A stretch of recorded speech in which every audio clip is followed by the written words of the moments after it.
নমস্কার বন্ধুরা, সবাই কেমন আছেন? আশা করি খুব ভালো আছেন। আপনাদের আশীর্বাদে আমিও খুব ভালো আছি। আজকে সকালবেলায় দেখে তো বুঝতেই পারছেন চলে এসেছি ঠাকুর ঘরে। আজকে কিন্তু ভীমি একাদশী। বন্ধুরা, কে কে ভীমি একাদশী করছেন আমাকে কমেন্টে জানাবেন। আমি ভীমি একাদশী আজকে করছি। তো চলুন, আগে সকালবেলা তো দাদা বাজার করে নিয়ে চলেই এসেছে। দাদাকে কিন্তু বলতে হয় না, এই একাদশী দ্বাদশী বাজারের কথা দাদা কিন্তু আগেই সকালবেলা উঠে বাজারটা সেরে দেয়, আর না হলে কিন্তু অন্য দিন বলতে লাগে। তো চলুন, বাজার যখন চলেই এসছে, ফল নিয়ে চলে এসছে, আর এবার ফলগুলো সব গুছিয়ে ধুয়ে নিয়ে আসি। একবারেই সব ঝুড়িতে ঢেলে দিই। আর দেখুন কত ফল নিয়ে আসে। দাদাকে বারবার করে বলি এত ফল লাগবে না, তারপরেও দাদা জানেন এত ফল নিয়ে আসে। যেহেতু একাদশীতেও ফল লাগে আর দ্বাদশীতেও ফল লাগে, ও নিয়ে আসে অনেক ফল। তো দেখুন কত কিছু ফল নিয়ে এসছে। এখানে আঙুর, কলা, আপেল যা পেরেছে, আবার একটা নারকোলও নিয়ে আসছে। যেহেতু সাবু মাখি আমি, চলুন ধুয়ে তো নিয়ে চলে এসেছি। এবার আজকে কি করব জানেন বন্ধুরা? আজকে বাবাকেও ফেসিয়াল করাবো আর আমার সোনা গোপালকে ফেসিয়াল করাবো। পুরো ভিডিওটা বন্ধুরা দেখবেন, কিন্তু আপনাদের খুব ভালো লাগবে। আমার গোপাল সোনাকে রত্ন সিংহাসন থেকে নামিয়ে নিয়েছি। এইবার গোপালকে চলবে ফেসিয়াল। সারা শীতে কোনো রকমই তো শীতে গরম জল দিয়ে চান করিয়েছি, সেরকমভাবে ফেসিয়ালটা করতে পারিনি। তো আজকে কিন্তু গোবিন্দকে সুন্দর করে ফেসিয়াল করে দেবো, তাও আবার করব চারকোল ফেসিয়াল। তো বন্ধুরা পুরো ভিডিওটা দেখতে থাকুন, কিভাবে গোবিন্দকে, আমার সোনা গোপালকে ফেসিয়াল করি। আগে টিস্যু পেপার দিয়ে ভালো করে তিলকটা মুছে নিলাম, তারপরে নিলাম ব্রাশও দিয়ে এবার চলছে গোপালের মাসাজ। বন্ধুরা, আপনারা কে কে করেন এইরকমভাবে মাসাজ?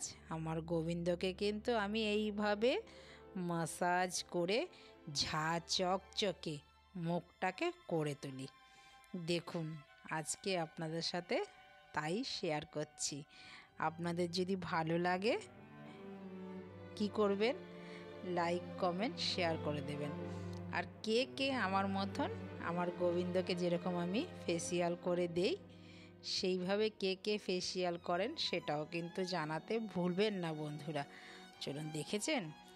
আর আমার গোপাল সোনা কিন্তু খুব আনন্দ পায় এইভাবে ফেসিয়াল করে। গা হাত পা ব্যথা হয়ে যায় তো গোপালের, ওর জন্য সারাদিন বসে থাকে। লোকের এত কথা শুনে তো কানও ব্যথা হয়ে যায়, গালও ব্যথা হয়ে যায় শুনতে শুনতে। ওর জন্য আমি আজকে ভালো করে কান থেকে, পা থেকে, মাথা থেকে, হাত থেকে সুন্দর করে ভালো করে মাসাজ করে দিচ্ছি।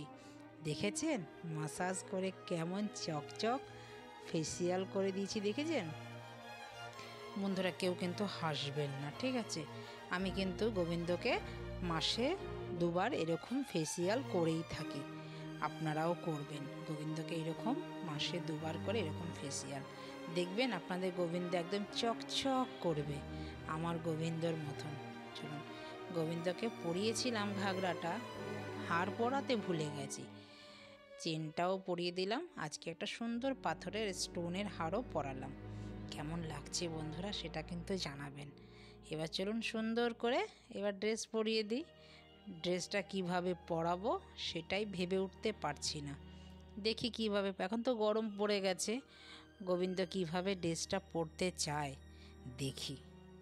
এই যে ড্রেস পরিয়েছি, এইবার তিলক করে দিই। আমার গোবিন্দকে সুন্দর করে তিলক করছি। এবার গোবিন্দ কিন্তু চুপ করে বসে আছে, দেখুন কোনো কথাও বলছে না, কিছুই বলছে না, খুব আরাম পায় তো ওর জন্য। গোবিন্দকে রত্ন সিংহাসনে বসিয়ে দিয়েছি তিলক করে। এবার বাবাকে তো আগেই ফেসিয়াল করে দিয়েছিলাম, দেখেছেন সুন্দর করে। এবার বাবাকেও হর হর মহাদেবকে তিলক করে দিচ্ছি। তিলক করে তারপরে তাকেও তার জায়গায় বসিয়ে সুন্দর করে ফুল দিয়ে সাজাবো। আচ্ছা বন্ধুরা, আপনাদের কেমন লাগে আমার ঠাকুরের ভিডিও দেখতে? কার কার ভালো লাগে? এইখানে আবার বৃন্দাজিকেও এখন তো সাজাতে হবে।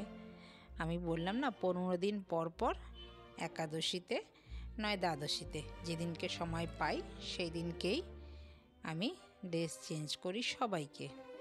বৃন্দাজিকেও ড্রেস চেঞ্জ করে সুন্দর করে জল ঢেলে তারপরে মালা পরিয়ে জবা ফুল দিয়ে বৃন্দাজিকেও সাজিয়ে নিলাম।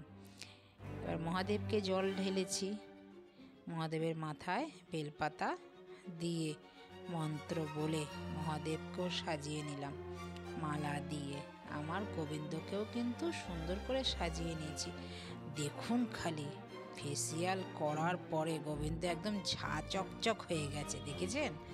চলুন, আজকে একাদশী, প্রতিদিনের মতন সাবু দিয়েই ভোগ দেব গোবিন্দকে। আর এখানে কিন্তু সব হয়ে গেছে, সাবু দেব, কলাও দিলাম। এইবার বন্ধুরা এইভাবেই কিন্তু আমি পুজো দিই। আর আপনারাও যদি সাধ্যে আপনাদের হয় এইভাবে গোবিন্দকে দেবেন। আজকালকার দিনে চলো নারকোলটাও এবার কুড়িয়ে নিই। নারকোলের এখন এত দাম কি বলবো। দাদা আজকে নারকোলটা এনেছে, ও বেশ সুন্দর। আমাদের না বাজারে বেশ জিনিস যে আনে দাদা আপনাদের, কিন্তু বেশ ভালো জিনিস আনে। নারকোলটা মনে হয় 40 টাকা নিয়েছে, আগের নারকোলটা নিয়েছিল 50 টাকা, কিন্তু নারকোলটা বেশ ভালো। বলুন বন্ধুরা, টাকাটা যাক, কিন্তু জিনিসটা যদি ভালো হয় না, দেখবেন মনটাও ভালো থাকে। আর টাকা বেশি গেলে জিনিস যদি খারাপ হয় তখন মনটাই যেন ভেঙে যায়।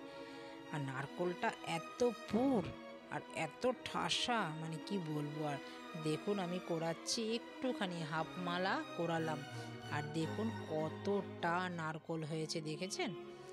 এইরকম নারকোল দিয়ে নারকোলের নাড়ু করতে বেশ ভালো লাগে, মানে নাড়ুটা ভালো হয়। এবার চলুন সাবুর মধ্যে দিয়ে দিই নারকোল।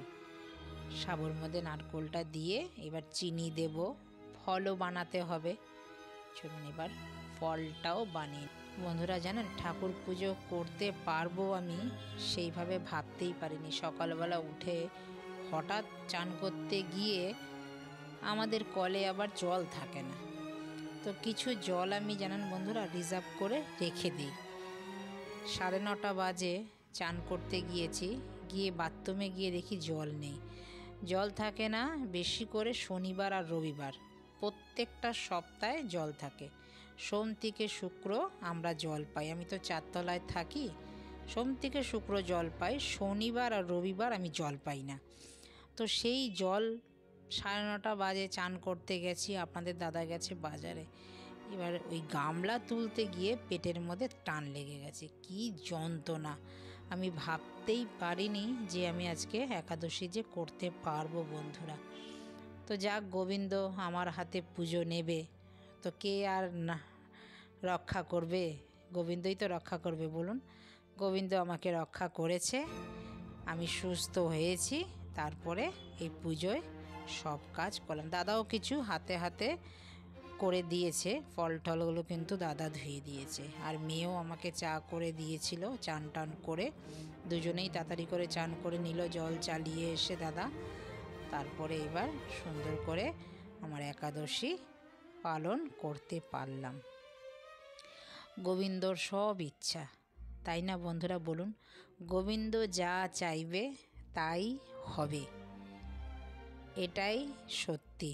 আমার গোবিন্দর ওপরে আমার অনেক বিশ্বাস। আমার মায়ের ওপরে যেমনি আমার বিশ্বাস, গোবিন্দর ওপরেও আমার সেমনি একই বিশ্বাস। আমার মা আর গোবিন্দ আমার জীবনে সবথেকে বড় ভূমিকা।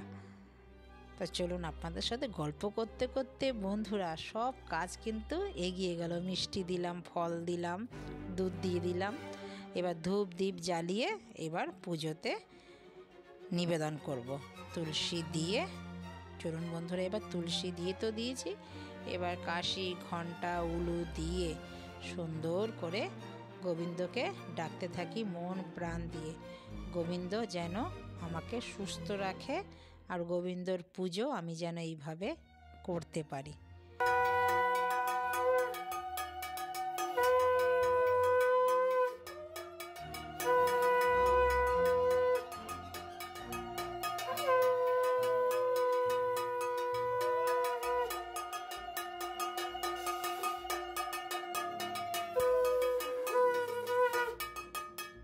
তাই না বন্ধুরা, বলুন? এটাই তো কামনা করি। বন্ধুরা, আপনারাও আমার জন্য একটু গোবিন্দর কাছে প্রে করবেন যেন আমি সুস্থ থাকি, গোবিন্দর পুজো যেন এইভাবেই করতে পারি যতদিন বেঁচে থাকি। এইবার চলুন একটু আরতি করে নিই। ভক্তি সহকারে আরতি বন্ধুরা দেখতে থাকি। আপনারাও ভক্তি সহকারে আরতিটা দেখতে থাকুন। বন্ধুরা, ভিডিওটা যদি কোথাও আপনাদের ভালো লেগে থাকে লাইক কমেন্ট শেয়ার করে দেবেন। আর যারা আমার চ্যানেলে নতুন আছেন তারা কিন্তু সাবস্ক্রাইব করতে ভুলবেন না চ্যানেলটিকে, আর পাশে থাকা বেল আইকনটিও প্রেস করে রাখবেন। আমি যখন এইরকম সুন্দর সুন্দর ভিডিও আপলোড দেব সববার আগে আপনাদের নোটিফিকেশন পৌঁছে যাবে। আপনাদের মূল্যবান সময় অনুযায়ী আপনারা পরে ভিডিওটা দেখে নিতে পারবেন। আর কার কার ভালো লাগে আমার এই গোবিন্দর ভিডিও দেখতে তারা কিন্তু আমাকে কমেন্টে জানাবেন।